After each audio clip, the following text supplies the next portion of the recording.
আসসালামু আলাইকুম। 2 দিনের ছুটিতে কর্মব্যস্ত থেকে গ্রামের বাড়িতে আসা।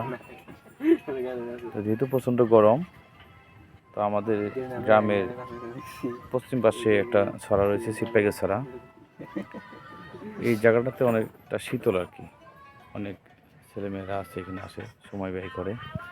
এই যে আছে এই পাশে 2 জন, মানে এই জায়গাটা সবাই থাকতে পছন্দ করে, ভালো লাগে আর কি। গ্রাম মানে এরকম।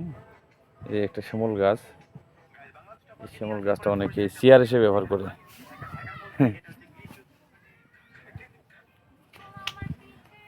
আমাদের যাদের বাড়ি পাইকছড়াই ছড়াটার পশ্চিম পাশে, ওনাদেরও জায়গা জমি ওই পাশে রয়েছে। ওটা পাইকডাঙ্গা চর, আবার পাইকডাঙ্গা চরের লোকজনও ওই পাশে বাসা করেছে। তবে এই ছড়াটাতে প্রচুর পরিমাণে মাছ আছে, যেটা এখানকার সবাই মিলে মাছ চাষ করেন। এটা হচ্ছে সেই ছড়া, পানি অনেক স্বচ্ছ সুন্দর।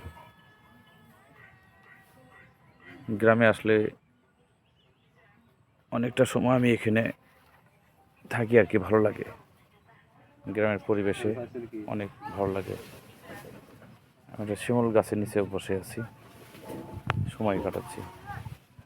সবাই ভালো থাকবেন। আল্লাহ হাফেজ।